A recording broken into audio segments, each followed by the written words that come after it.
When the dizziness stopped, when the fog cleared, an Army nurse was at your side.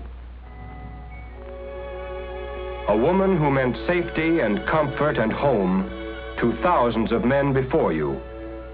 A woman who meant all those things to you. A nurse brought another American's blood to your side to pour new strength into your veins. A nurse handed clamps to the surgeon and counted sponges.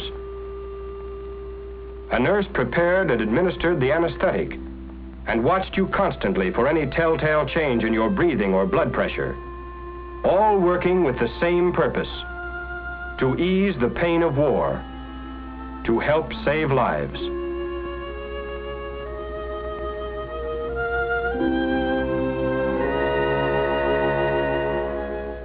The preparation for the moment that would bring the Army nurse to your side began months before back home in the United States. After 3 years of professional schooling, the nurses were given 4 weeks of basic training. In those early days, perhaps the nurse wondered why she had to sit through seemingly endless classes and submit to rigid discipline. Often, while muscles ached and groaned, she may have wondered why it was necessary to take those long hikes or grope her way through a gassed area.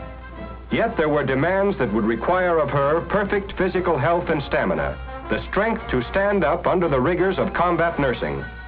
4 weeks of basic training finished, the Army nurse was ready to serve wherever the Army needed her most.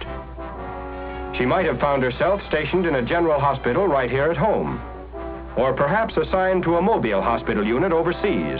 After she arrived, she may have helped to build the very hospital in which she worked.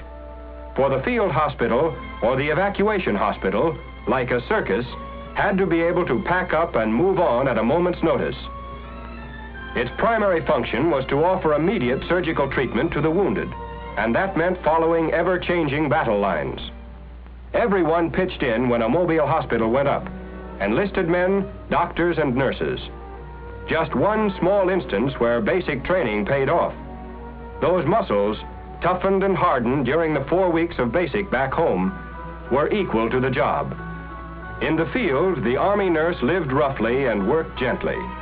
There was no glamour, and her life was far from spectacular. She slept under hastily pitched canvas, on a GI cot, under GI blankets. She trained her mind to act as an alarm clock, because time was important. A wasted moment might have meant a wasted life. She lived a life completely stripped of luxuries, and yet she asked for no more luxury than a patient's smile when his pain was eased. She ate regular GI rations the same as the rest of the Army, and often at irregular times. The hours were long and the demands never-ending, and as a result, the nurse learned to make use of every moment of her off-duty time. She might not have chosen a GI helmet to wear to her kid sister's wedding, but it made up for its lack of style by its versatility. It was a beauty parlor, laundry, cooking pot, wash basin, all rolled up into one. A little community in size 7.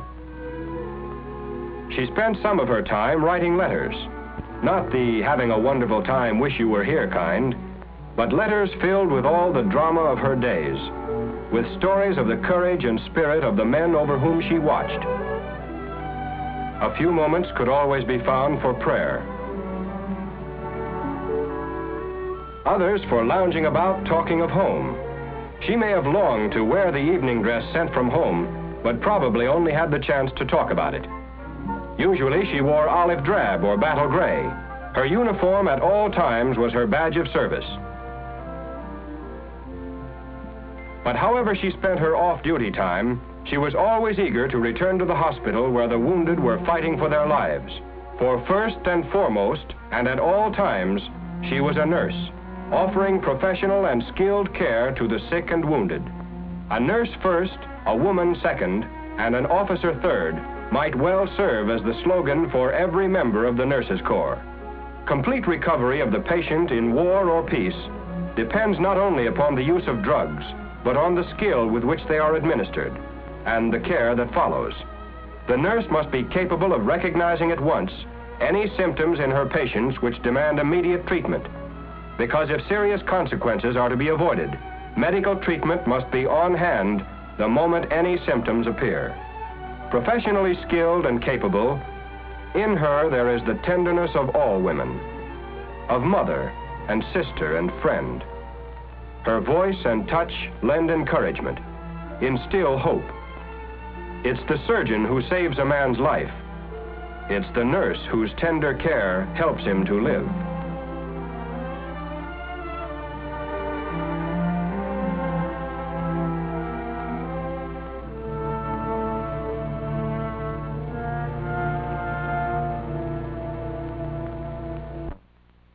The crisis past, patients begin to sleep again. The pain is just a bad memory. The field hospital, a stopover to give them immediate surgical treatment as soon as possible after they were wounded, had done its job.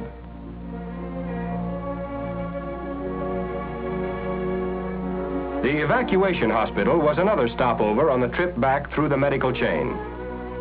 Here, facilities for treatment were more complete than those of the field hospital. And here, too, the nurse played an increasingly important part in the vital period of treatment and convalescence. After 3 or 4 days, the patients were usually well enough for the trip back to the general hospital.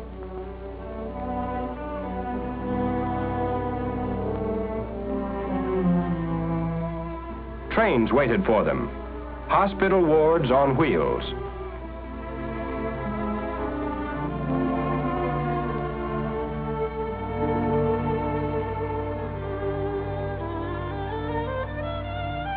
Each train carried, in addition to medical officers and enlisted technicians, 4 surgical nurses and 2 medical nurses, all of whom were on duty from 7 a.m.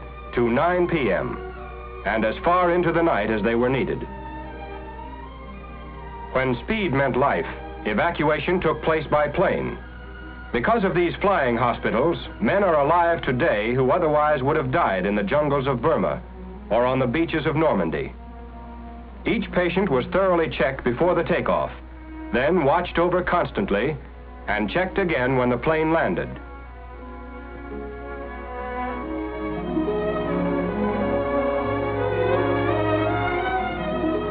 While in the air, the flight nurse was in complete charge, ready to handle every emergency and doing everything a doctor would have to do, except operate. Air evacuation was difficult and required specialized skill and training. The flight nurse had to be prepared for the unexpected.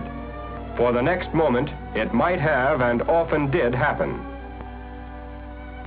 At the General Hospital in the theater of operation, other skilled teams of surgeons and nurses stood ready to take over where the frontline hospitals left off. Whether a hospital is under canvas out in the field or in a solid structure in a city, its routine, like the nurse's routine, doesn't vary, and its principal aim remains fixed: to offer the best possible medical care to the sick and wounded. Nurses sterilized the operating equipment, the surgical gowns and gloves, prepared drugs, laid out the instruments which the doctor needed for his next operation, and kept accurate records of each patient's history and progress. While in a civilian hospital, the ratio is usually 1 nurse to every 3 beds. In an Army hospital, it is always many times that number. To help lift the burden from the nurse's shoulders, enlisted technicians trained in special schools are assigned to work under her direct supervision. One of her biggest jobs is to teach these technicians both in the classroom and in the hospital wards. This means added responsibility for the nurse, for although she has less personal contact with her patients, she has to direct the activities of the personnel assigned to her, so that the treatment and well-being of her patients is assured. Relaxation and entertainment are an important part of medical treatment. To this general hospital overseas came an all-star show, and the Army nurse shared the fun with her patients, to whom the sound of laughter from home often meant more than medicine. Later on, she may have spent a few minutes with the star. And there were times when she herself was the star of the show, like this nurse, the first woman to land on Bougainville. The umpire calls batter up, and the game is on. Army versus Army, as the nurses play the wax.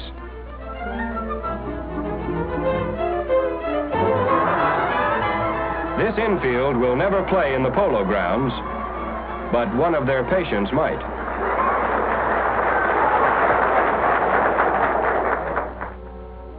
Off duty for a while, some nurses strolled through the streets and buildings of ancient cities. Others preferred a round of golf, or a swim somewhere if the weather was right. Then it was always back to duty, back to the sick and wounded, back to the hospital, around which the life of an Army nurse revolves. Those patients scheduled for a trip back home for the final period of convalescence travel on a hospital ship as fully equipped as a stationary hospital. Now, as before, the Army nurse stands by ready to minister to every need.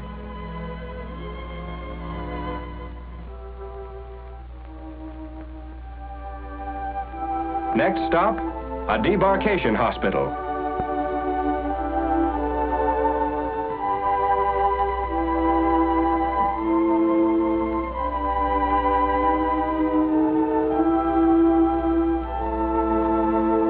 Then a general hospital in the United States and complete recovery.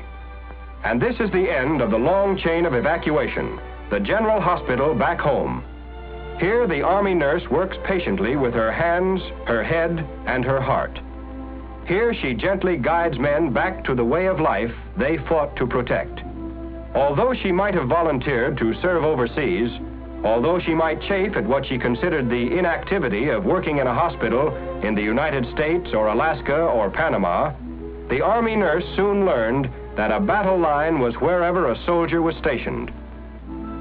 What words of praise can measure up to these women whose very lives are given to nursing sick and wounded men? 1 million sick and wounded men, back to life and health. And yet praise is offered. Long hours of tireless service were remembered and recognized. The Army nurse, decorated for bravery and valor above and beyond the call of duty.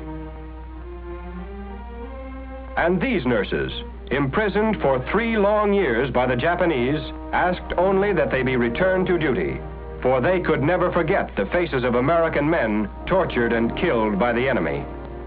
Wherever transports took our soldiers, they also took the Army nurse to work by day, by night, on distant battlefields, to help make shattered bodies whole, to bring smiles to faces twisted with pain, to serve at the side of the American soldier during peace and war. This is the Army Nurse USA, ready to serve anywhere, under any circumstances, in time of need.